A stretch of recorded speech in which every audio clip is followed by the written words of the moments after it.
Ne me cherche plus là-bas. Oh. Yes. Ha! Dieu a changé mon adresse. Faut le chanter avec moi.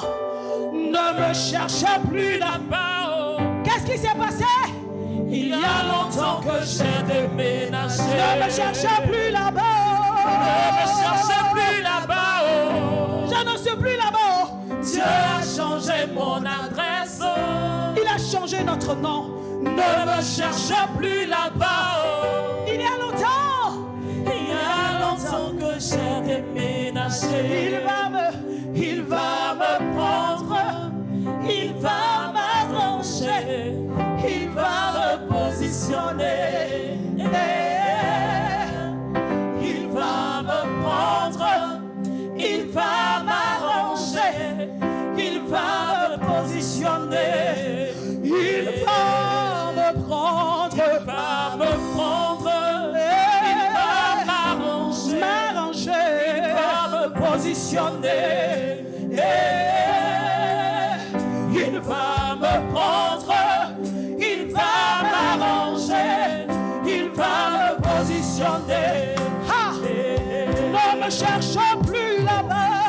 Ne me cherche plus là-bas. Oh. Dieu a changé. Dieu a changé mon adresse. Ne me cherche plus dans la Ne me mort. cherche plus là-bas. Oh.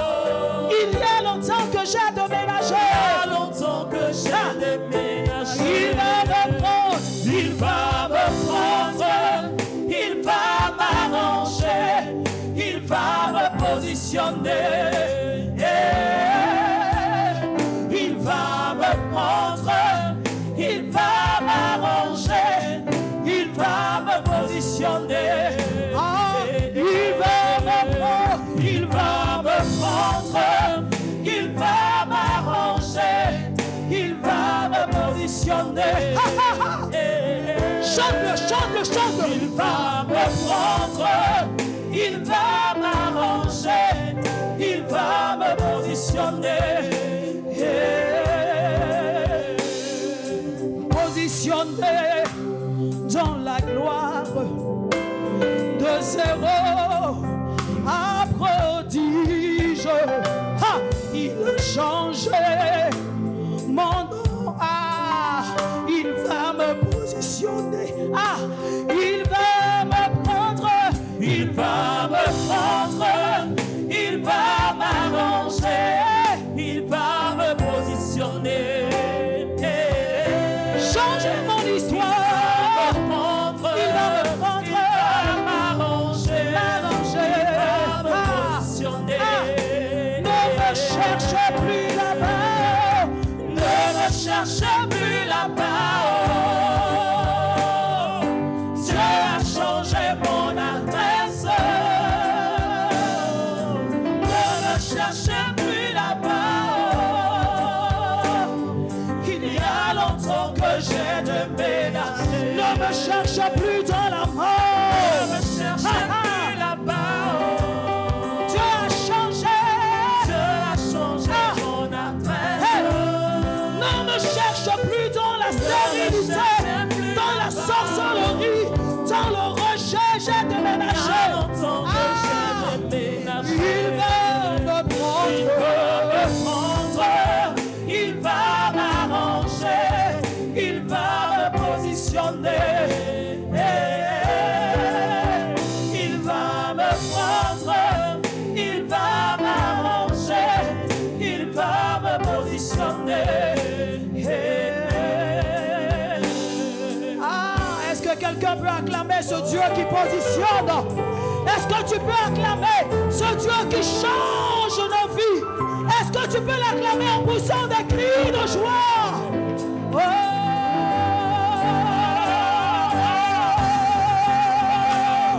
Il va me prendre. Il va me prendre. Il va m'arranger. Il va me positionner. Il va me prendre. Il va m'arranger. Il va me positionner. Ah, comme l'aveugle Bartimée, Il va me prendre. Il va m'arranger. Il va me positionner. Ah, c'est l'amour à la table des rois. Il va me prendre, il va m'arranger, il va me positionner.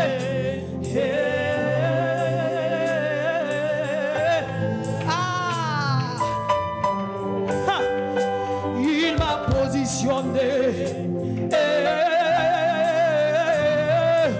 Jésus a changé notre histoire. Il m'a positionné. Personne ne peut fermer la porte que Jésus ouvre. Ah, il m'a positionné. Il m'a positionné. Personne ne peut maudire celui que Jésus a béni. Il m'a positionné. Il m'a positionné. Ah, il va me prendre. Me positionner. Il va me prendre. Merci Seigneur. Me positionner.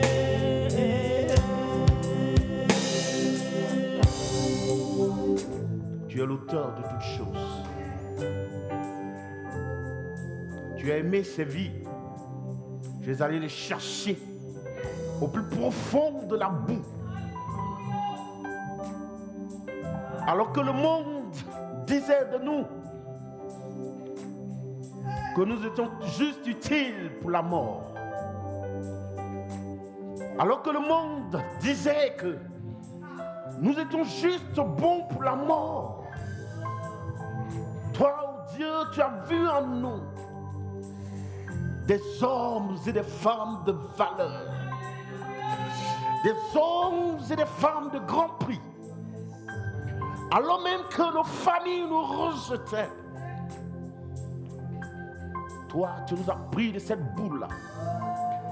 Et tu nous as serrés fortement contre ta poitrine. Signe de ton amour pour nous. Et ton cœur battait, Seigneur, à un tel rythme que le monde ne pouvait pas comprendre cela, Seigneur. Pour le monde, c'était une folie. Ah, pour Jules César, c'était un scandale. Seigneur, tu nous as aimés jusqu'à la mort. Et tu as fait de nous ce peuple pour lequel ton cœur bat chaque jour. Car cette terre des hommes existe encore parce qu'il s'y trouve tes enfants. Car c'est pour ce peuple que tu as été mis à nu, Seigneur. Et la Bible dit que tu n'as pas ouvert la bouche. Tel un agneau qu'on menait à la boucherie, tu n'as pas ouvert la bouche. Tu as payé le prix le plus fort pour que nous soyons aujourd'hui. C'est pourquoi ce matin, nous voulons lever nos voix et lever nos vies vers toi, Seigneur, pour te témoigner toute notre gratitude, oh Dieu, car nous sommes ton centre d'intérêt et ton seul intérêt sur la terre. Car la terre n'est pas encore parce qu'il s'y trouve de l'or. Cette terre ne subsiste pas encore parce qu'il s'y trouve du pétrole, mais parce qu'il s'y trouve un peuple que tu t'as offert. Alléluia. Ceux-là qui portent en eux l'adoration, pas celle qui émane de leurs lèvres, mais de leur cœur, Seigneur Dieu. Reçois toute la gloire ce matin. Reçois toute la louange en ce matin, Seigneur. Nous voulons te dire merci, ô Dieu des armées. Toi de qui nous avons reçu cette grâce. Ô Seigneur, sois élevé en ce jour et sois glorifié. Que toute vie en ce lieu te bénisse et te loue. toi seul en es digne. Reçois toute la gloire ce matin. Et que tout en ce lieu se taise au profit de ta gloire, Seigneur. Et que ton règne soit manifeste en ce lieu. Et que ta parole, la seule vérité, ce matin vienne nous éclairer. Parle, Père, parle, non à nos oreilles ce matin, mais parle à nos cœurs. Et que ta parole nous apporte la guérison. Et que ta parole nous apporte l'éclairage et la transformation. Et que toute vie en ce lieu réponde Amen. Au nom de Jésus.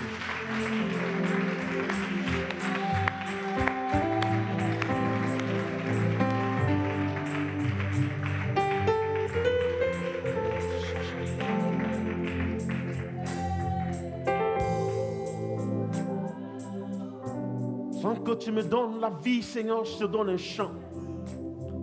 Ce chant monte à mon cœur. Je Et je veux qu'on le chante. Oh yes. Je te donne mes louanges, Seigneur. Oh yes. Ah. Je promets à chaque instant de ma vie te chanter avec les anges tant qu'il y aura la vie dans ce corps mortel. Ah, je ne cesserai pas de t'adorer tant que tu donnes les chants, Seigneur. Je t'offrirai ma plus belle mélodie. Je te promets à chaque instant, en toutes circonstances, dans toute épreuve, oh, de te chanter avec les anges tant qu'il y aura la vie, la paix, l'amour, ton esprit sur moi à chaque instant. Je ne cesserai pas de t'adorer. Je ne cesserai pas, je ne cesserai pas de t'adorer. Je ne cesserai pas, je ne cesserai pas de tant que tu donnes les chants d'allégresse monte dans mon cœur, je te donne ces louanges. Ah, je promets à chaque instant, Seigneur, te chanter avec les anges. Tant que tu me garderas près de toi, Seigneur, je te chanterai de tout mon cœur. Je ne cesserai pas, je ne cesserai pas, je ne cesserai pas, je ne cesserai pas. Alléluia, je ne cesserai pas de t'adorer. Je ne cesserai pas de t'adorer. Je ne cesserai pas,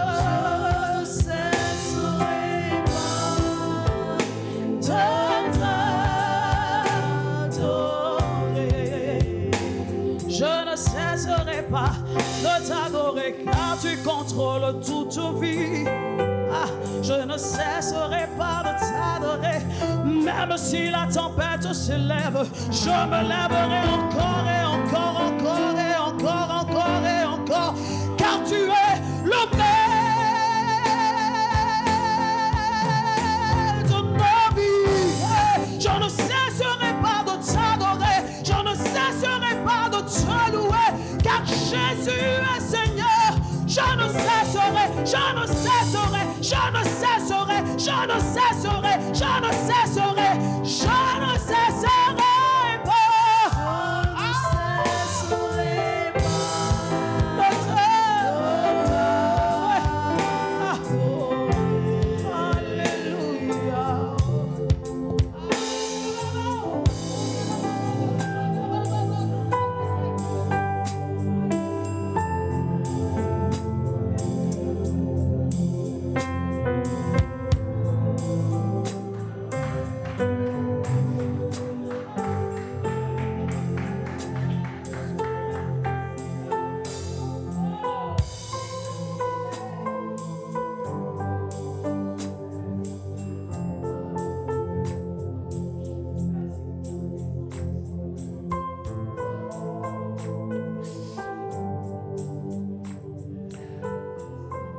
Bien-aimé, que la louange ne cesse jamais dans ta bouche.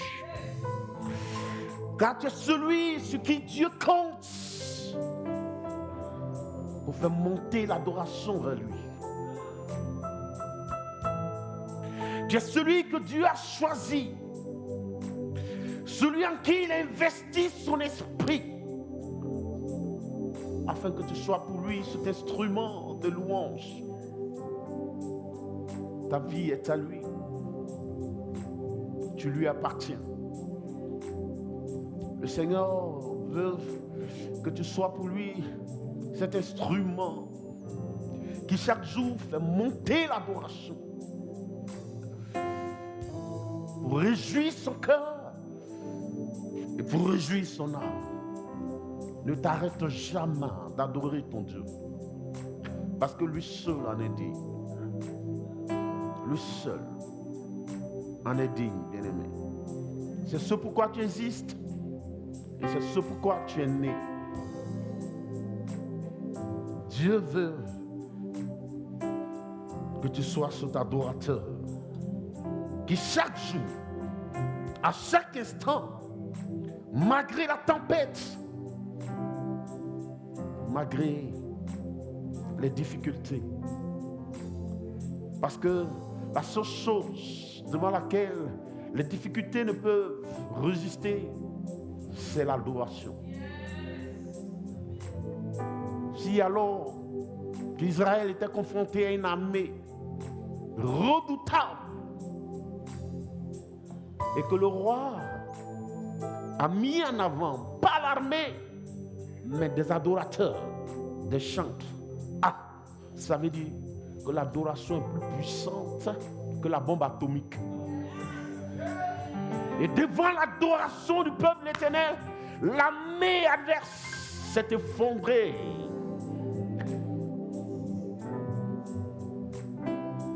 Concentre-toi, bien-aimé, tant soit peu. Adorer le Seigneur lorsque les difficultés s'accroissent.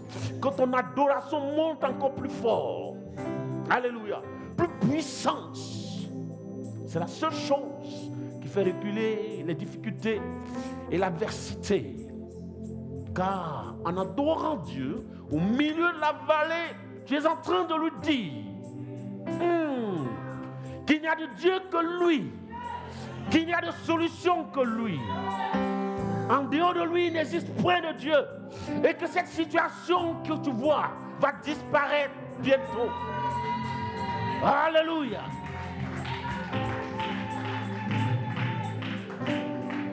C'est pourquoi Dieu veut que tu l'adores. Ne laisse jamais le diable te voler l'adoration. Lorsqu'il te présente les difficultés, lève-toi et célèbre ton Dieu. Alléluia. Alléluia. Dis-lui qu'il est Dieu. Dis-lui qu'il est grand. Dis-lui qu'il est saint. Dis-lui qu'il est puissant. Alléluia.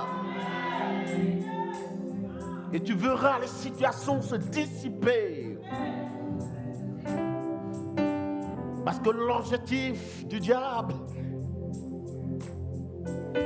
c'est de t'ôter l'adoration. Parce qu'il connaît la puissance de l'adoration. C'est pourquoi, tôt le matin, vous allez remarquer que les mauvaises nouvelles arrivent tôt le matin pour te gâcher ta journée, pour t'alourdir. Mais lorsqu'elles viennent, souviens-toi que tu dois l'adoration, Seigneur. Que tu lui dois de l'adoration. Lève-toi et adore. Célèbre, élève, magnifie-le, glorifie-le. Alléluia. L'eau saute. Dis à la situation, tais-toi, parce que je dois adorer mon Dieu. Tais-toi, Yes. parce que je dois une adoration au Créateur. Yes. Silence, Ah. Alléluia. parce que je n'ai pas encore adoré. Hey. Quand j'aurai fini d'adorer, viens et présente-toi. Et on verra si c'est l'Éternel qui est Dieu ou si c'est toi. L'eau se passe, crie de l'eau. Je ne cesserai pas de t'adorer.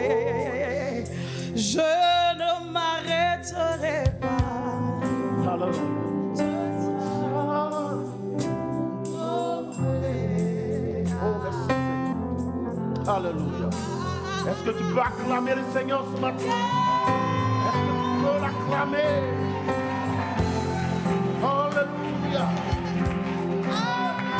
Alléluia. Alléluia.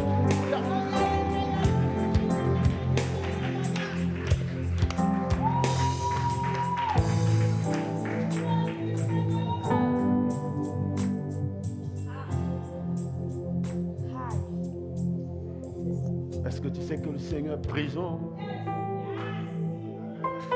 Il est là au milieu de nous ce matin. Il est là ce matin. Il est là. Pauskens. Son cœur est réjoui ce matin. Je ne sais pas pourquoi, mais le Seigneur est présent en ce lieu. Je te le dis en vérité, il est là. Amen. On va y aller parce qu'il y a une forte présence. Et si on n'arrête pas, on ne pourra pas continuer. Je sens le cœur du Seigneur réjoui ce matin. Je sens son cœur réjoui. Amen.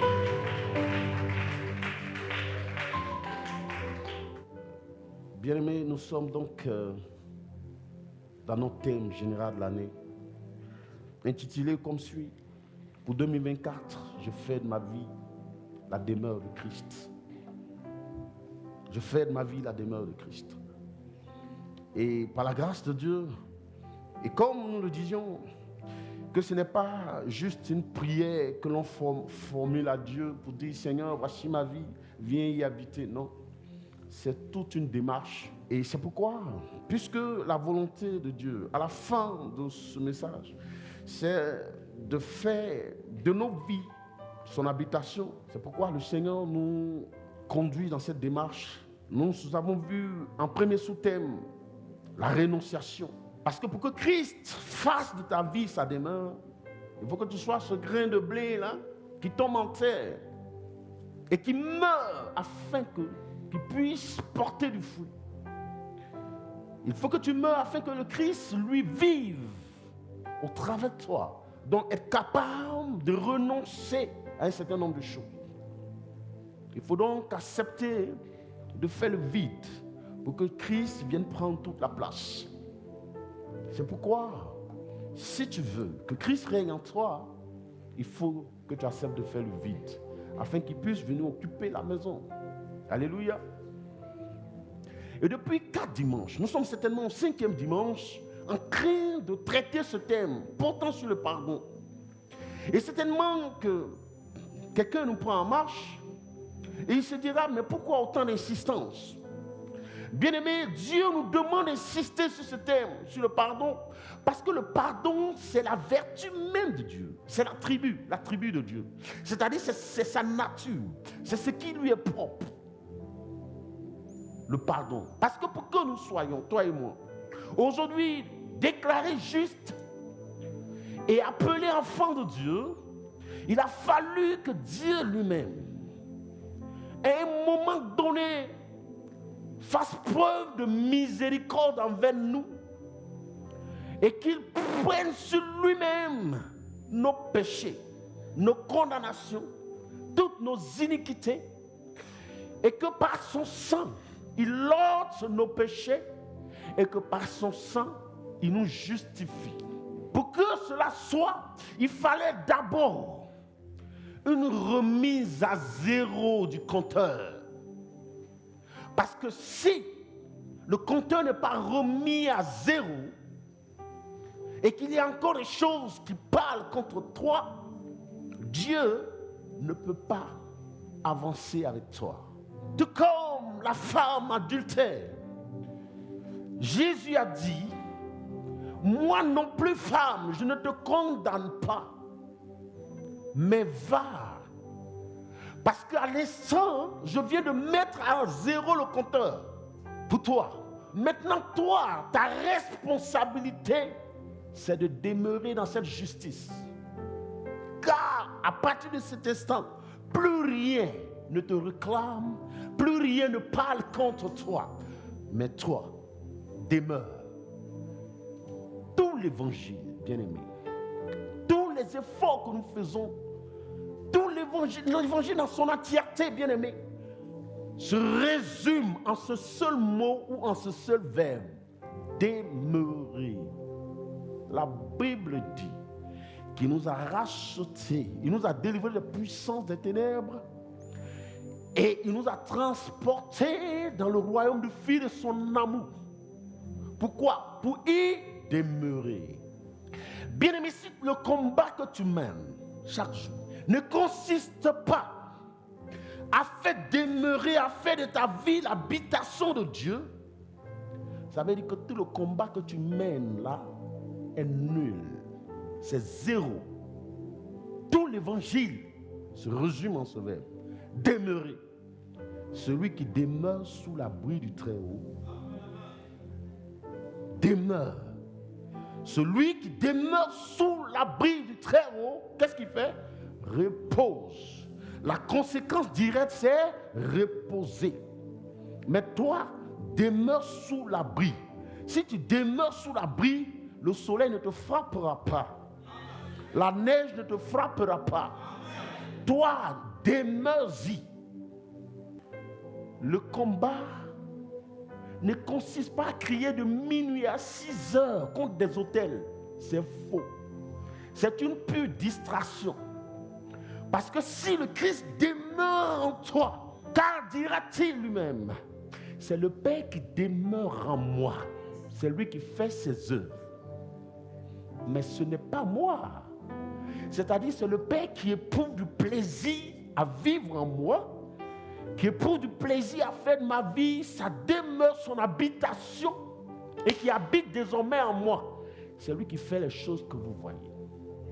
Donc le véritable combat consiste à travailler de toutes ses forces, de sorte à faire de notre vie l'habitation de Dieu. Tout le reste n'est que vanité, poursuite du vent. Le diable a réussi à distraire l'église. Des gens crient toute leur vie contre des autels. C'est un échec. En Luc 10, il dit, même Satan est sous vos pieds. Je l'ai mis sous vos pieds. Quelqu'un sur qui tu domines. Pourquoi donc chercher toute sa vie à le combattre? Le combat ne se trouve pas là-bas. C'est ici. Toi, concentre-toi sur le Christ. Regarde dans ta vie. Car dira-t-il en Jean 15, verset 10, si, il dit de même que j'ai gardé les commandements de mon Père et que je demeure dans son amour, c'est-à-dire je baigne dans son amour. Ah, frère, vous également, si vous gardez mes commandements, vous allez demeurer. C'est toujours demeurer. Cela démontre la toute-puissance de Dieu, de sa capacité à pouvoir prendre soin de toi. Là où il t'a transporté, là-bas il y a l'amour, il y a le mariage, il y a la paix, il y a la santé divine, il y a la longévité. On t'a transporté en ce lieu, toi, il demeure-y. La responsabilité de Dieu était de te transporter dans ce lieu. Ta responsabilité à toi, Audric, c'est d'y demeurer. Car aucune force ne peut te tirer de là si ce n'est toi-même. La Bible dit, nul ne peut nous ravir des mains du Seigneur. La seule personne qui peut te ravir des mains du Seigneur, c'est toi-même. Ce n'est pas le diable. Mais si donc ce gars est incapable de te ravir des mains du Seigneur, pourquoi te donner tant de peine? Bien-aimé, l'Église a été distraite pendant des années. Et surtout l'Église africaine. Les gens, toutes les nuits en train de combattre. Ils ont l'impression que c'est parce qu'ils ont combattu qu'ils sont en vie. Les gens se sentent obligés, non pas d'adorer, mais de combattre. Sinon, peut-être qu'ils peuvent mourir au réveil. C'est de la pure distraction. C'est un échec. Et malheureusement dans l'église, celui qui est promu, ce n'est pas Jésus, mais c'est le diable. Malheureusement. Quel échec. Le diable a réussi à nous avoir. Cherche à adorer le Seigneur. Pour combattre le diable, on n'a pas besoin de crier. Tu sors les Écritures. Il connaît. Et toi-même, tu es convaincu qu'il sait. Donc quand tu envoies, ça le transperce. Nous devons changer notre façon de faire avec Jésus. Ah, revenons à l'adoration. Parce que quand tu commences à adorer, tu es connecté au ciel, au trône de Dieu. Les anges montent et descendent. Ah, il y a un tel mouvement que le diable ne peut pas résister. Pourquoi avons-nous perdu le temps, tout le temps à combattre des sorciers? Que le pardon, nous insistons parce que c'est l'un des attributs du Seigneur. C'est sa nature. C'est ce qu'il est. Et nous sommes le fruit du pardon et de la miséricorde de Jésus. Nous avons été pardonnés pour que nous aussi, nous soyons capables de pardonner. Nous sommes appelés à pardonner, comme Christ nous a pardonnés. Et nous avons vu plusieurs cas pratiques. Aujourd'hui, par la grâce et la miséricorde de Dieu, on va certainement finir avec le pardon. On va voir un dernier cas. Nous allons voir dans cette méditation comment Abraham a été capable de pardonner à son neveu Lot, qui lui a pourtant infligé tant de blessures. Bien aimé, c'est un sujet très sensible. C'est un sujet qui va certainement fâcher. Ce matin, beaucoup ne vont pas apprécier certainement. Parce que la majorité, la plupart, parlant d'Abraham et de Lot, on dit, peut-être qu'ils ont raison, peut-être qu'ils n'ont pas raison, mais ensemble nous allons voir s'ils ont raison ou pas. On fait croire, depuis toujours, ce que moi j'ai entendu, depuis que je suis chrétien, c'est ceci, sépare-toi de ton Lot. Nous allons voir ensemble aujourd'hui, que signifie Lot? Est-ce que Lot signifie malédiction? Est-ce qu'il était maudit? Parce qu'on ne peut pas parler de ce sujet sans aborder ces questions. Qui était Lot en réalité? Était-il maudit? Était-il rejeté de Dieu? Abraham. Des deux, qui s'est-il réellement séparé de l'autre? Est-ce Abraham qui s'est séparé de son neveu? Ou est-ce Lot lui-même qui s'est séparé de son oncle? Pourquoi est-ce qu'Abraham a été capable de pardonner à son neveu? Nous allons voir. Doucement. On ne se presse pas. Aujourd'hui, on va méditer sur cette affaire d'Abraham et de Lot. Et donc, on va voir ce que la Bible dit. Cette histoire commence en Genèse 12, à partir du verset 1 à 5. L'Éternel dit à Abraham, L'Éternel dit à Abraham, va-t'en de ton pays, va-t'en de ton pays, de ta patrie et de la maison de ton père, de la maison de ton père, dans le pays que je te montrerai. dans le pays que je te montrerai. Je ferai de toi une grande nation Yes. et je te bénirai. Et je te bénirai. Je rendrai ton nom grand Je rendrai ton nom grand. et tu seras une source de bénédiction. Et tu seras une source de Je bénédiction. bénirai ceux qui te béniront Je bénirai ceux qui te béniront. et je maudirai ceux qui te maudiront. Et je maudirai ceux qui te maudiront. Et toutes les familles de la terre seront bénies en toi. Et toutes les familles de la terre seront bénies en toi. Abraham partit Abraham partit comme l'Éternel le lui avait dit. comme l'Éternel le lui Et avait dit. Lot partit avec lui. Doucement. Et Lot partit avec lui. Continue. Abraham était âgé de 75 ans Oui. lorsqu'il sortit de Charan. Lorsqu'il est sorti de Charan. Abraham prit Saraï, sa Yes. femme, Yes. et Lot, fils de son frère, Abraham, au verset 5, prit Saraï, sa femme, et Lot, fils de son frère, avec tous les biens qu'il possédait avec tous les biens qu'il possédait. et les serviteurs qu'ils avaient acquis à Charan. Bien-aimés, écoutez bien. La Bible dit que lorsque Dieu va se révéler à Abraham et qu'il va lui demander de quitter sa patrie, sa famille, pour un nouvel endroit qui lui indiquerait, Abraham, en partant, va partir avec deux personnes. Il va partir avec son épouse Sarah et son neveu Lot. Pour la petite histoire, il faut savoir que le père d'Abraham, Térak, avait trois fils, dont Abraham, Nacor et puis Haran. Haran était le père de Lot. Donc Haran était le frère de sang d'Abraham.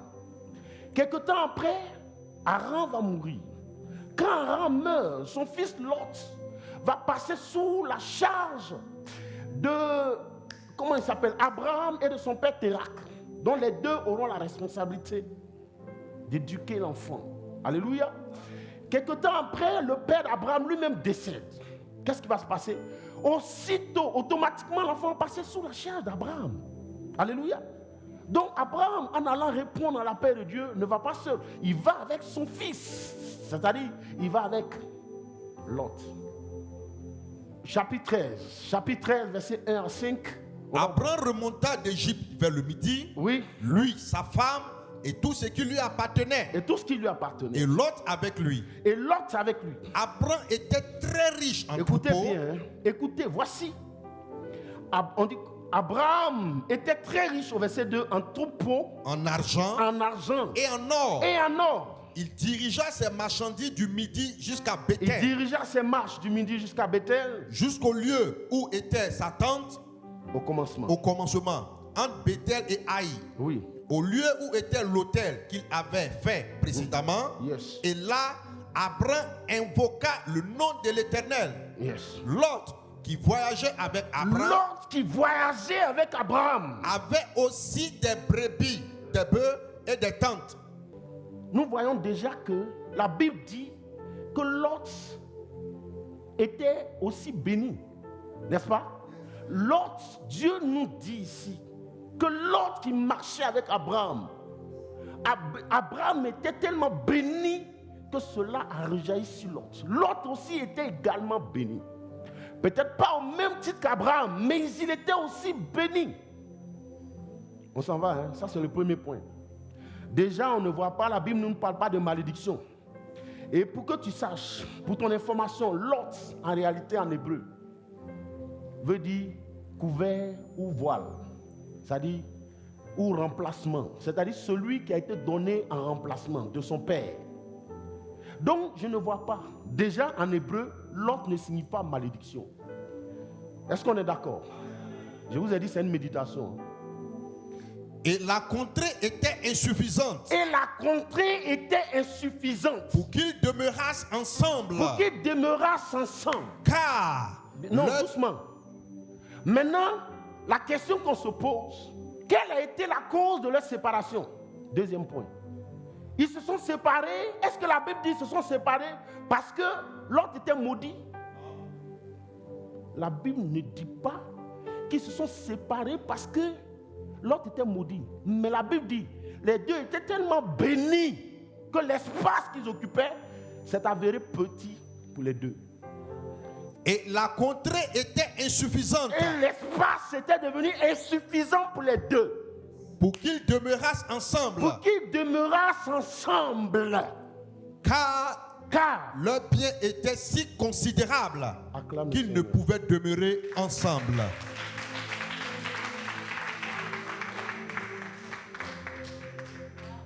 Les prédicateurs ont assimilé le nom de Lot d'abord à la séparation.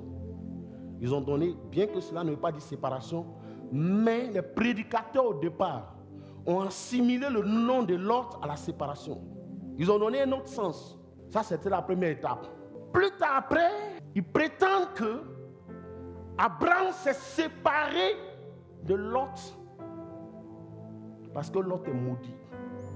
Or, lorsque nous parcourons la Bible jusque-là, la Bible ne fait pas mention de malédiction. La Bible dit que les deux avaient une abondance de bénédiction. Le père était béni et le fils également l'était. Il y eut querelle entre les bergers des troupeaux d'Abraham à cause de la petitesse de l'espace. Et donc, l'espace étant devenu petit, la Bible dit, il y eut querelle entre qui et qui? Entre les bergers des troupeaux d'Abraham et les bergers des troupeaux de Lot. Et les bergers des troupeaux de Lot. Il a commencé à avoir palabre. Alléluia. Amen. Jusque-là, la Bible ne parle pas de malédiction, n'est-ce pas? Est-ce qu'on parle de malédiction ici? Abraham, écoutez, on est en train d'avancer. Alors Abraham, le père, vient vers son fils. Et qu'est-ce qu'il lui dit?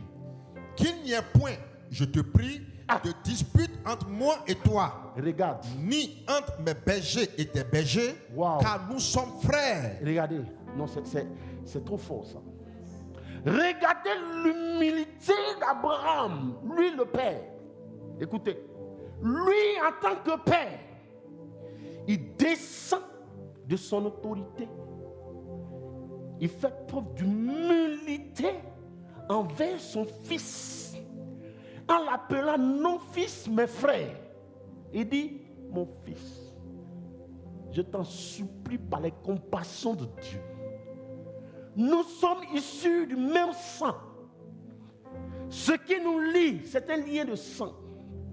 Je t'en supplie au nom de Dieu que notre richesse ne vienne pas être un frein à notre fraternité. Parce que Dieu, en nous bénissant, ce n'est pas pour qu'on se sépare, ce n'est pas pour qu'on se divise, ce n'est pas pour que le lien de sang soit brisé. Car, souviens-toi mon fils, que la bénédiction de l'Éternel est celle qui enrichit et n'est suivie d'aucun chagrin. Or, je sais que c'est Dieu qui nous a bénis. Et puisque c'est lui qui nous a bénis, l'objectif n'était pas de nous bénir pour qu'on devienne des ennemis. Alors, je t'en supplie par les compassions de Dieu, parce que nous sommes frères, qu'il n'y ait pas de querelle, ni entre toi, ni entre nos bergers. Et il continue, qu'est-ce qu'il dit? Tout le pays n'est-il pas devant toi? C'est pas toi donc de moi. C'est pas toi donc de moi. Si tu vas à gauche, j'irai à droite. J'irai à droite. Si tu vas à droite, j'irai à gauche. Ce n'est pas sous l'effet de la colère qu'Abraham parle ainsi. Non, lui, il veut préserver le lien de sang. C'est ça qu'Abraham cherche à préserver. Il dit, pardon, mon fils. Si c'est à cause de l'abondance de la richesse que Dieu nous a donnée qu'on doit se séparer, qu'il doit avoir palabre, je t'en supplie, comme nous sommes frères. L'espace est assez vaste. Maintenant, toi, il faut choisir. Maintenant, je vais te dire une chose. Dans nos cultures africaines et dans la culture juive, l'aîné, c'est lui qui choisit d'abord. C'est le cas de Rachel et de Léa. Pour te démontrer que dans la culture juive également, comme en Afrique, c'est pareil. Lorsque Jacob a travaillé pour Laban et qu'il voulut prendre Rachel comme épouse, Rachel avait son aîné qui s'appelait Léa. Donc il travaille. Le jour du mariage, de la célébration, la nuit, Laban prend Rachel et Léa, il la met à la place de Rachel. Le matin, Jacob va avec elle. Jacob aussi, il est terrible. Une femme que tu aimes là, même si c'est dans la nuit, tu ne peux pas la reconnaître. Je me dis, mais Jacob aussi. Il avait quoi même ce gars-là? Même si c'est dans la nuit noire. Donc Jacob se réveille, à son réveil, il est surpris de voir Léa à la place de Rachel. Qu'est-ce que Laban en dit? Le droit d'aînesse est respecté. Maintenant, si tu aimes vraiment Rachel, la coutume m'oblige à donner Léa avant, parce que c'est l'aîné. Tu vas travailler encore 7 années pour prendre la cadette. Depuis nos pères jusqu'à aujourd'hui, ça a toujours fonctionné comme ça. L'aîné d'abord. N'est-ce pas? Donc toi, Trinité, quand ton nom te dit de choisir, quand tu as de l'intelligence, qu'est-ce que tu fais? Quand même Abraham te dit, on va se séparer, toi l'enfant, lui il a eu l'humilité de venir vers toi pour te dire frère, alors que tu es son fils. Donc l'enfant, un bon enfant, qu'est-ce qu'il aurait pu faire? Non, mon oncle, c'est pas possible. Mais qui leur a appris ça? Non, cette affaire, je vais la régler tout de suite. Il ne savent pas que tu es mon père. Mais l'enfant n'a rien dit. C'est d'abord un bon enfant, c'est ce qu'il aurait pu dire. Mais il n'a rien dit. Il a fermé sa bouche. Ça, c'est d'abord un. De deux, quand ton oncle te dit, il faut choisir. Alors que toi-même, tu sais que dans la culture juive, l'aîné choisit le premier. Jean 20, à partir du verset 1 à 6. Le premier jour de la semaine. Marie de Magdala se rendit au sépulcre dès le matin. Oui. Comme il faisait encore obscur. Comme il faisait encore obscur, oui. Et elle vit que les pierres étaient ôtées du sépulcre. Oui. Elle courut vers Simon-Pierre et vers l'autre disciple. Elle courut vers Simon-Pierre et l'autre disciple que Jésus aimait. Oui. Et leur dit, ils ont enlevé du sépulcre le Seigneur et nous ne savons où ils l'ont mis. Et nous savons où ils l'ont mis. Pierre et l'autre disciple sortirent et allaient au sépulcre. Oui. Ils couraient tous deux ensemble. Pierre et Jean. Mais vous savez, regardez, dans cette affaire, l'aîné c'est qui? C'est Pierre. Jean est le plus petit. Mais comme on le dit chez nous, les enfants courent vite. Ils savent courir. Donc le petit, il a dépassé le vieux Pierre. Il est déjà arrivé. Mais regardez, il y a quelque chose d'extraordinaire qui va se passer. Qu'est-ce qui s'est passé? Mais l'autre disciple courut plus vite que Pierre et arriva le premier au sépulcre. Mais il arriva le premier au sépulcre. S'étant baissé, il vit les bandes qui étaient à terre. Cependant, il n'entra pas. Cependant, malgré qu'il a couru plus vite, arrivé là-bas, il n'est pas entré. Il s'est souvenu du droit d'aînesse. Que lui, en tant que petit, même s'il court vite, il ne peut pas entrer le premier. Il ne peut pas entrer le premier. Donc, il marque un arrêt. Continue. Simon-Pierre, qui le suivait, arriva et entra dans le sépulcre. Il vit les bandes qui étaient à terre. C'est-à-dire, le petit s'est arrêté pour laisser la place au grand. Alléluia. Donc, Simon-Pierre vient, maintenant il rentre. Le petit ne rentre pas d'abord. C'est ça la culture juive. Le respect de l'aîné. Même si tu cours vite, quand même. Même si tu es le plus riche dans la famille, quand même. Un peu de respect. Vous avez vu? Donc, quand Abraham dit à l'autre, voici l'espace, choisis. L'enfant aurait pu dire, comment moi, qui suis ton fils, je vais choisir avant toi. Ah, papa, tu veux me maudire ou bien? L'enfant ferme encore sa bouche. Et qu'est-ce qu'il fait? L'autre leva les yeux. Il vit toutes les plaines du Jourdain qui étaient entièrement arrosées. Du Jourdain qui était entièrement arrosé. Avant que l'Éternel eût détruit Sodome et Gomorrhe. Oui. C'était jusqu'à Sor comme un jardin de l'Éternel, comme le pays d'Égypte. Oui. L'autre choisit pour lui toutes les plaines du Jourdain. Vous avez vu l'orgueil. Vous avez vu l'impolitesse, l'arrogance. C'est-à-dire le petit là. Il était impoli. Hein? Vraiment. Il était mauvais. Il regarde tout ce qui est bon là. Et puis il prend. Et moi, il y a là-bas. Le vieux, tu vas te débrouiller. Toi, tu vas prendre le désert là. Mais moi, il m'a là-bas. Vous avez vu, non? L'attitude de l'autre. Maintenant, la deuxième ou troisième question, c'est de savoir qui des deux s'est séparé de l'autre. Parce que, de toute façon, les gens parlent. Sépare-toi de ton l'autre. On ne sait pas ce que ça veut dire. Moi, je n'ai jamais compris ce langage biblique. Sépare-toi de ton l'autre. Maintenant, on va voir qui des deux s'est séparé de l'autre. Qui des deux? Genèse 13, verset 14. L'autre est parti, hein? Faut lire. L'Éternel dit à Abraham, oui. Après que l'autre fut séparé de lui. Écoutez, c'est du français simple. L'Éternel dit à Abraham, c'est-à-dire il vient consoler son serviteur. Après que l'autre se fut séparé d'Abraham. On n'a pas dit après que Abraham se fut séparé de l'autre. Ou bien c'est moi qui ne comprends pas. Ou bien j'ai raison à nous. C'est ce que le français dit, non? L'Éternel se révéla à Abraham après que l'autre se fut séparé de lui. Donc, Abraham ne s'est jamais séparé de son neveu.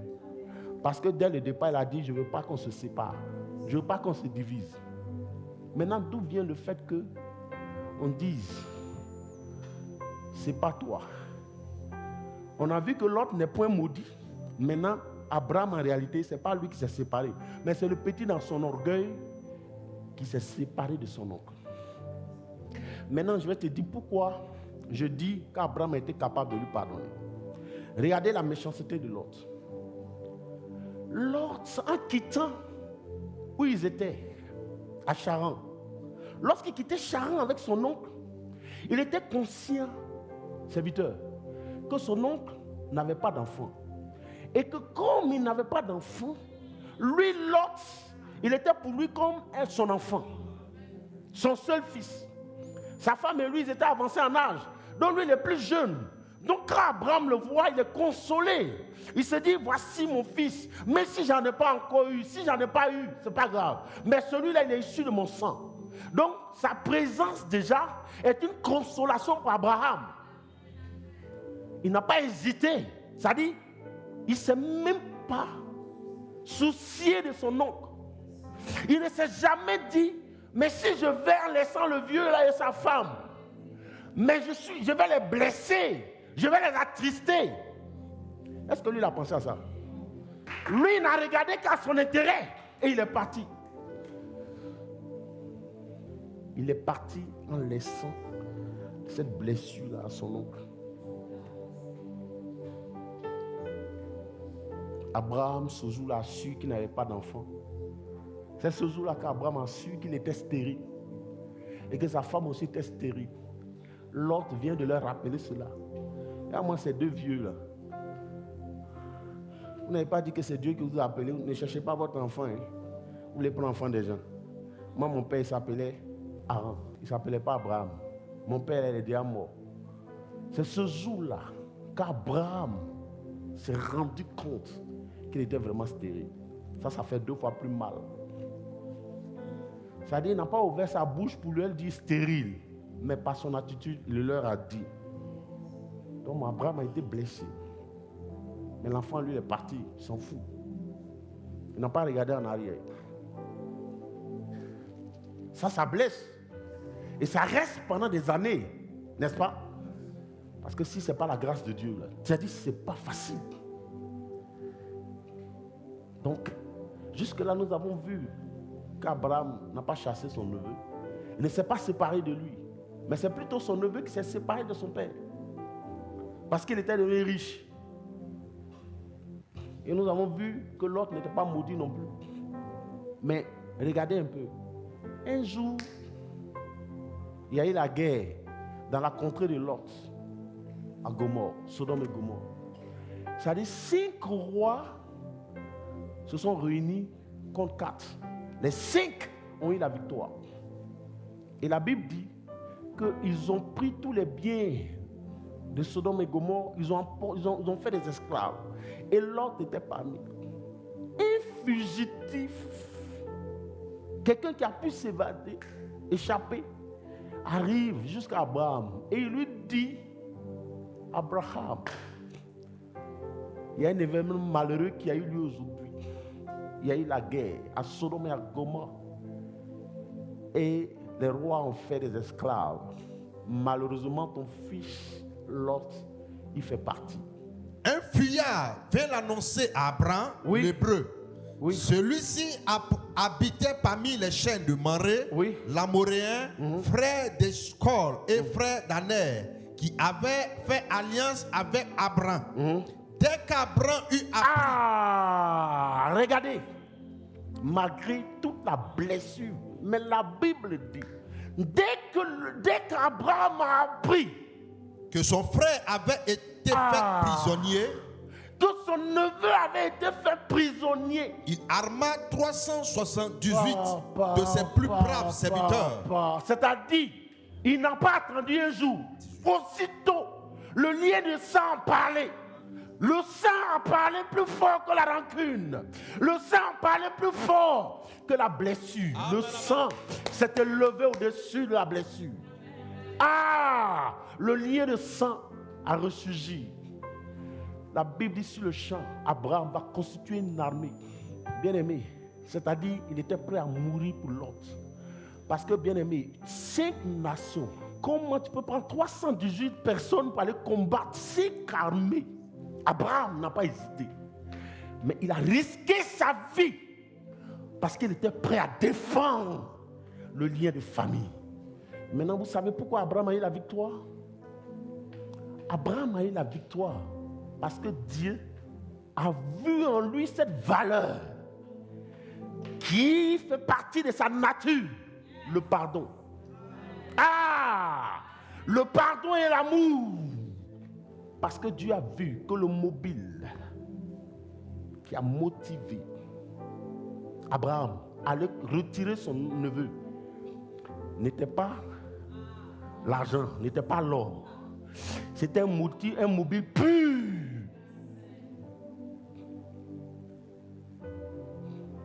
Alléluia. Dieu s'est reconnu en cette valeur. Il a vu cela. C'est-à-dire, dès qu'Abraham a appris ça, il a fait fi de toute la blessure. Et Dieu, voyant le pardon dont Abraham a fait preuve et l'amour dont il a fait preuve, Dieu se reconnaît en ces choses. C'est du bon parfum aux yeux de l'Éternel. Dieu donc va s'inviter dans le combat. Et 318 personnes ont terrassé 5 armées, 5 nations. Abraham allait récupérer son neveu.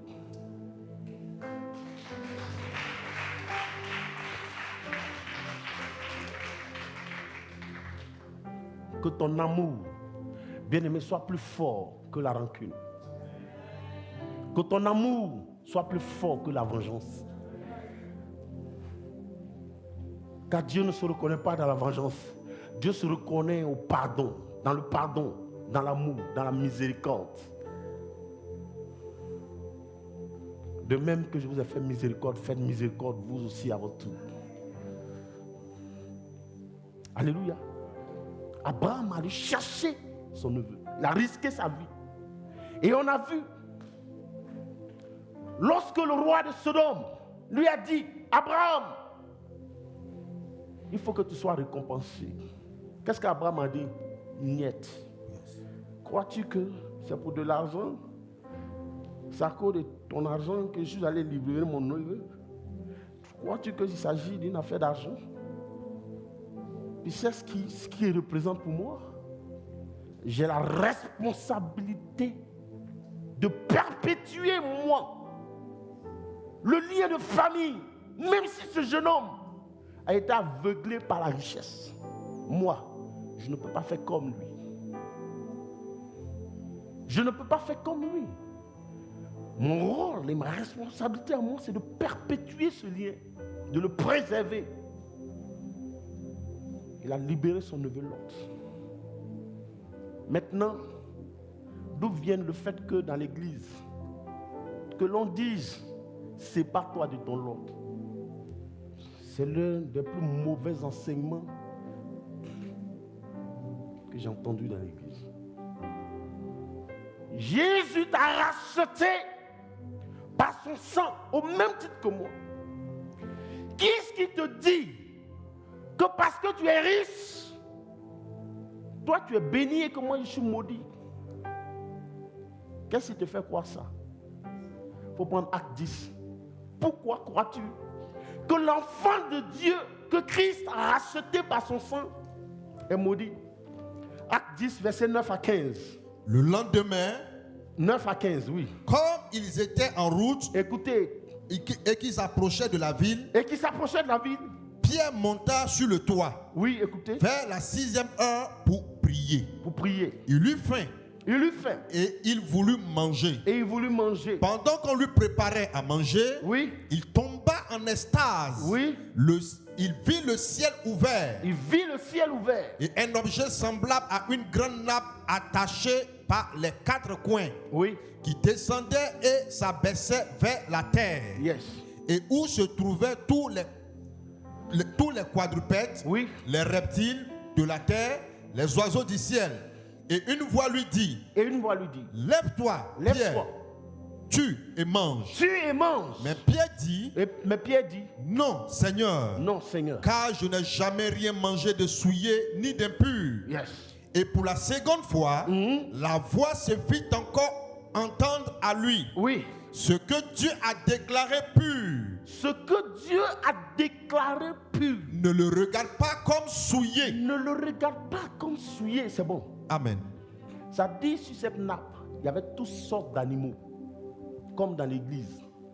Il y a les grands détails, il y a les petits détails, il y a les blancs, il y a les noirs, il y a les juifs, il y a les grecs. Dieu a tous rachetés. Maintenant, toi, pourquoi penses-tu que parce que tu es blanc, tu es plus enfant de Dieu que le noir? C'est Jésus qui t'a dit ça. Pourquoi penses-tu que parce que tu es riche, celui qui ne l'est pas encore est maudit? Celui que Jésus a déclaré son fils, pourquoi toi tu le qualifies de maudit? Qui est-ce qui t'a donné cet enseignement? Qui t'a appris cela? Si tu es riche, Jésus t'aime. Si tu es pauvre, Jésus t'aime. Au même titre. Parce que l'or et l'argent sont à lui.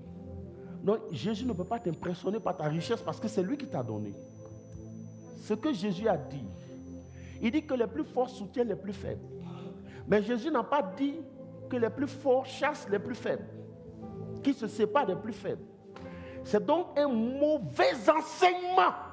Et c'est à cause de tous ces mensonges que l'Église est dans la faiblesse. Parce que ce message a fait plus de mal aux enfants de Dieu que de bien. Jésus nous a appelés à vivre ensemble. La Bible dit dans l'Église primitive, il n'y avait pas de différence. Ils étaient tous égaux. Ils faisaient tout ensemble. Il dit copier l'exemple des apôtres. Le sillon qu'ils ont tracé, marcher là-dedans. Mais dans l'église moderne aujourd'hui, l'église moderne n'est pas l'église de Dieu. L'église de Dieu ne change pas. C'est le modèle selon l'église primitive. C'est le modèle selon le cœur de Dieu, la volonté de Dieu. Aujourd'hui, malheureusement, on est arrivé dans l'église moderne. Et l'église, en se modernisant, a modernisé la parole. Elle n'obéit plus à ce que Dieu dit, mais elle-même, elle se conçoit des règles, des lois. Elle fonctionne, non pas selon le cœur de Dieu, mais selon sa propre volonté. Et il y a des divisions, et il y a des séparations. Or, Jésus a dit, si un royaume est divisé contre lui-même, il ne peut pas être fort. Frère, ce n'est pas parce qu'aujourd'hui tu vis des difficultés que tu es maudit. N'accepte jamais. Parce que personne qui a été racheté par le sang de Jésus peut être maudit. Car dans le sang de l'agneau, il n'y a pas de malédiction. C'est un mauvais enseignement. Sépare-toi de ton ordre. Un homme de Dieu qui se tient sur la chair de Jésus et qui dit, séparez-vous. Que les riches marchent ensemble, que les pauvres marchent ensemble. La cupidité a tellement gagné les cœurs que les gens se fabriquent des messages. Et le peuple crie, wow! C'est cruel que de traiter son frère en Christ de l'autre. Parce que je ne sais même pas. On a vu que l'autre même ne veut même pas dire malédiction. Mais eux-mêmes, vous voyez, non? Ils ont donné un sens au nom de l'autre. Et on assiste à des divisions dans l'église. N'accepte jamais que quelqu'un te traite de l'autre. Parce que moi, ton pasteur que tu vois, j'en ai fait les frais. J'ai été traité de l'autre. Parce que la bénédiction tardait. Heureusement que j'avais la connaissance. Je leur dis, je ne crois pas que quelqu'un pour qui le sang de Christ a coulé puisse être maudit. Ce que je sais, c'est que je ne sais pas quand ça viendra. Mais ce dont je suis convaincu, c'est que ça va venir. Mais de là à me traiter de l'autre, je ne le suis pas. N'accepte jamais que quelqu'un te traite de l'autre. Ceux qui m'ont traité de l'autre aujourd'hui sont dans la confusion totale. Celui pour qui Jésus a été mis à nu à la croix, toi tu le traites de maudit. Tu prends la place de Dieu. Le Seigneur dit, je l'aime, c'est mon enfant. Dieu est prêt à bénir tous les chrétiens. Quand il voit que tu es prêt, frère, nous on est partis de rien, de zéro à ce que nous sommes. Et pourtant, pendant toutes ces années, on n'a pas changé. C'est-à-dire quelqu'un qui n'avait même pas un compte bancaire. Quand j'ai eu mon premier chèque, je ne savais même pas où le déposer. Si vous demeurez en moi et que mes paroles demeurent en vous, c'est-à-dire lorsque je vois ces garanties, demandez tout ce que vous voudrez et cela vous sera accordé. Mais tant que vous ne demeurerez pas en moi, en d'autres termes, et que je ne vois pas mes paroles en vous, ne me demandez pas les choses. Pas, je ne vais pas vous donner. Pas, je vous aime plus que l'argent. Je vous aime plus que l'argent. Je veux que tu sois sauvé. Or, si c'est la misère qui te permet de te rapprocher de moi, mais tu vas rester dans la misère. Voici tout le problème. Sinon, ne chasse pas ton frère en Christ de toi. Si tu es puissant, aide-le à remonter la pente. C'est ça la volonté de Dieu, c'est ça l'appel de Dieu. Mais ne te sépare pas de lui, c'est cruel, c'est méchant. Même les païens ne font pas ça. Donc, cette affaire de Lot, aujourd'hui, nous venons de méditer et nous avons vu. Il faut lire Éphésiens 4, verset 32. Nous allons à la conclusion. Soyez bons. Soyez bons. Les uns envers les autres. Les uns envers les autres. Compatissants. Compatissants. Vous pardonnant réciproquement. Vous pardonnant réciproquement. Comme Dieu vous a pardonné en Comme Christ. Dieu vous a pardonné lui-même en Christ. Amen. Voici l'appel de Dieu à son église. J'ai parcouru toute la Bible, de la Genèse à l'Apocalypse. Je n'ai jamais vu où Dieu a dit sépare-toi de ton frère en Christ. En traitant ton frère de maudit, sans te rendre compte, tu es en train d'insulter le sang de l'agneau. Et cela va parler contre toi. Parce que Dieu t'invite à l'amour. Toi, tu milites en faveur de la division, de la séparation. C'est méchant et c'est cruel. Donc à partir d'aujourd'hui, il faut que tu comprennes que Abraham ne s'est jamais séparé de son neveu, mais c'est plutôt son neveu qui s'est séparé de son oncle. Parce que la richesse était telle qu'il était devenu arrogant. Matthieu 5, verset 44. Nous allons à la conclusion là. Mais moi, je vous dis. Mais moi, c'est Jésus qui dit. Aimez vos ennemis. Aimez vos ennemis. Bénissez ceux qui vous maudissent. Bénissez ceux qui vous maudissent. Faites du bien à ceux qui vous haïssent. Faites du bien à ceux qui vous haïssent. Et priez pour ceux qui vous maltraitent. Et priez pour ceux qui vous maltraitent. Et qui vous persécutent. Et qui vous persécutent. Amen. Frère, le secret pour pardonner facilement, c'est de commencer à prier pour celui qui te fait du mal. Parce qu'au fur et à mesure que tu pries pour la personne, la blessure de ton cœur se guérit. Or, en Genèse 18, quand Dieu a dit à Abraham d'aller frapper Sodome et Gomorrhe, Abraham aurait pu se taire pour dire, il faut aller les tuer même. Mon fils là, mon neveu n'a pas dit les mauvais. Allez les tuer. Abraham s'est mis à genoux. Il a commencé à intercéder parce qu'il savait que son neveu y était. Alléluia. Il a commencé à intercéder pour son neveu.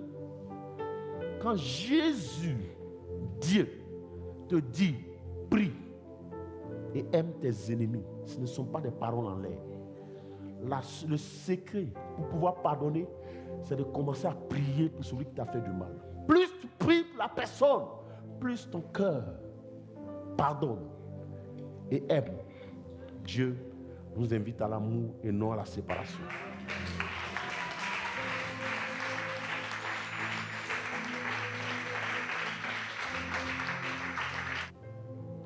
Je vais être comme Abraham. Je suis béni de la bénédiction d'Abraham. Mais voici une des bénédictions d'Abraham aussi. Voici une de ses qualités. Il faut rechercher ça. Le pardon. Abraham était capable de pardonner. Et quand son neveu a eu besoin de lui, il n'a pas hésité. Toi également, pardonne. Le pardon, c'est l'attribut de Dieu. Donc, aspire au pardon. Pardonne. Pardonne-nous comme nous pardonnons aussi à ceux qui nous ont offensés. Bien-aimés, donc, je crois qu'à la suite de cette méditation, nous tous, nous avons été éclairés sur cette histoire d'Abraham et de Lot, n'est-ce pas? Dieu ne t'appelle pas à te séparer de tes frères en Christ. Dieu nous appelle à l'amour. Nous serons toujours un seul peuple. De même que Christ nous a aimés, aimons-nous. En Jean 13, 35, il dit, c'est en cela que le monde saura que vous êtes mes disciples, si vous avez l'amour les uns pour les autres. Maintenant, si on se sépare, regardez aujourd'hui ce qui se passe dans l'église, des palabres entre les pasteurs, des coups de poing. Et le monde regarde et puis il rigole. et ils n'ont plus envie de venir à l'église. Nous sommes donc à la conclusion de ce sous-thème sur le pardon. Tu vas prier, tu vas mettre la main sur ton cœur et tu vas demander au Seigneur de mettre en toi cette vertu-là. Que Dieu te rende capable de pardonner. Parce que si tu ne pardonnes pas, tu vas rester sur la terre. Je te dis, tu ne vas pas entrer au ciel. C'est la vérité, la triste réalité. C'est la vérité laquelle. Si tu ne pardonnes pas, frère, tu n'as jamais tué, tu n'as jamais volé, mais ta vie, ton cœur est une grande prison dorée. Le Seigneur va te demander, il va retirer ces enfants que tu as enfermés là, et puis toi, il va te dire, va à gauche. Alléluia. Nous allons donc prier le Seigneur pour que le Seigneur t'aide. Tu lèves la main, tu mets la main sur ton cœur, et puis tu parles à Dieu. Commence à parler au Seigneur. Dis-lui, comme mon père Abraham, et comme toi, mon Seigneur, aide-moi à pardonner. Aide-moi à pardonner, Seigneur. Aide-moi, Seigneur, à cultiver en mon cœur cette valeur qui est, oh Dieu, le pardon. Donne-moi de porter en moi cette valeur-là. Donne-moi de porter en moi cette valeur, Seigneur. Éternel, par le renouvellement d'intelligence, donne-moi de comprendre que je n'ai aucun intérêt à faire de mon cœur une prison dans laquelle sont enfermés mes frères en Christ, mes frères de sang. Seigneur, aide-moi à pardonner. Apprends-moi à prier pour mes ennemis et à leur donner au Dieu de l'amour au nom de Jésus. Au nom de Jésus, prie, bien-aimé, parle à Dieu. Nous venons de voir parce que nous allons quelque part. Et la destination, c'est arriver à faire de notre vie l'habitation de Dieu. Il faut que tu renonces à toi-même et il faut que tu sois capable de pardonner. Il faut que tu sois capable de pardonner. Marche dans l'amour, quel que soit le poids des blessures, l'amour triomphe toujours. Oh yes, merci. Walk in love, marche dans l'amour, quel que soit le poids des blessures, l'amour triomphe toujours. Oh merci. Je veux marcher. La main sur ton cœur, nous allons prier ensemble. Nous allons prier ensemble. Tout le monde, mets la main sur ton cœur et nous allons prier. C'est important de prier ici parce que la Bible dit que Dieu regarde non pas l'apparence mais au cœur. Bien aimé, tu peux mentir aux hommes mais pas à Dieu. Et de même que l'avion a une boîte noire, lorsqu'il y a crash, les gens vont rechercher la boîte noire. Dieu aussi, lorsqu'il se présente à l'homme, il ne regarde pas son apparence mais à sa boîte noire. Là où se trouve la vérité, le secret, les secrets les plus cachés, c'est ton cœur. C'est pourquoi il dit, garde ton cœur plus que toute autre chose, car de lui viennent les sources de la vie. C'est pourquoi tu vas dire, Seigneur. Donc on va prier. Tu dis, Seigneur Jésus,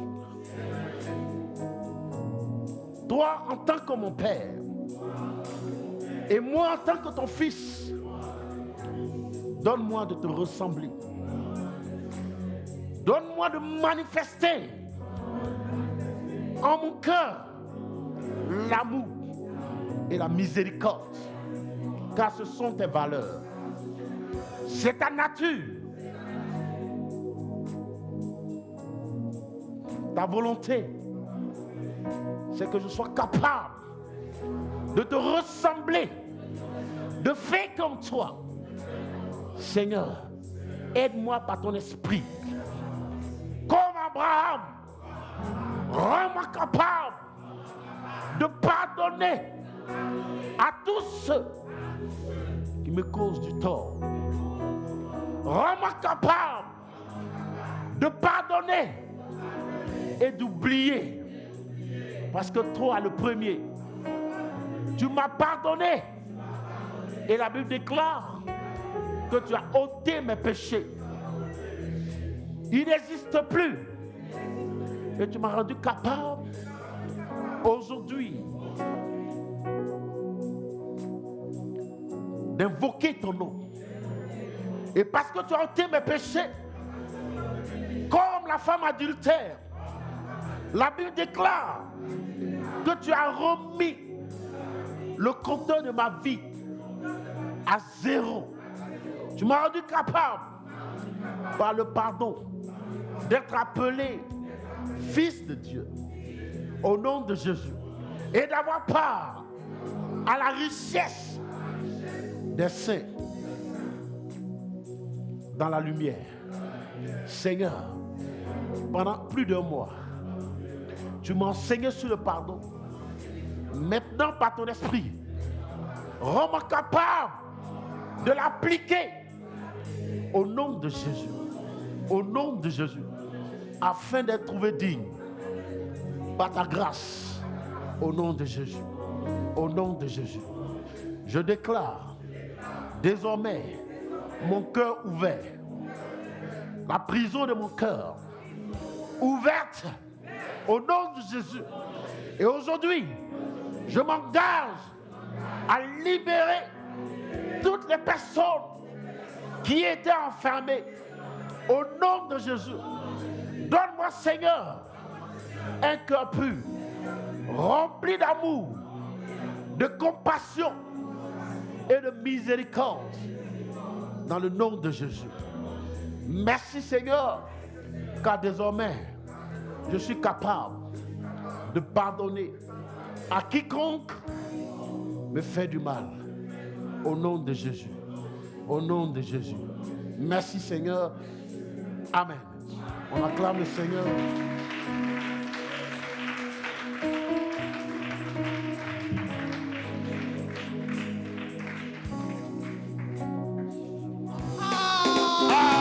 J'ai dit, on va le dire quoi? C'est Dieu qui nous bénit. Vraiment. Comment? On ne sait pas pourquoi. On ne sait pas pourquoi. On ne sait pas pourquoi il nous bénit. On ne sait pas.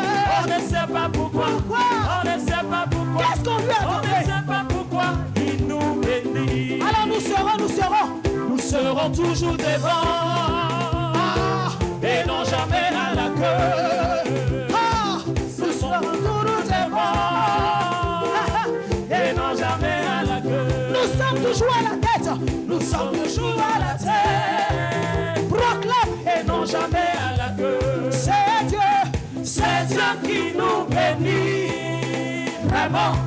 Hey, hey, hey. C'est Dieu qui nous bénit. Vraiment. J'ai dit, on y va encore. C'est Dieu qui nous bénit. Vraiment. On ne sait pas. On ne sait pas pourquoi. Hey, on ne sait pas pourquoi. On ne sait pas pourquoi il nous bénit. On ne sait pas. On ne sait pas pourquoi. On ne sait pas pourquoi. On ne sait pas pourquoi il nous bénit. On ne sait pas. On ne sait pas pourquoi. On ne sait pas pourquoi. On ne sait pas pourquoi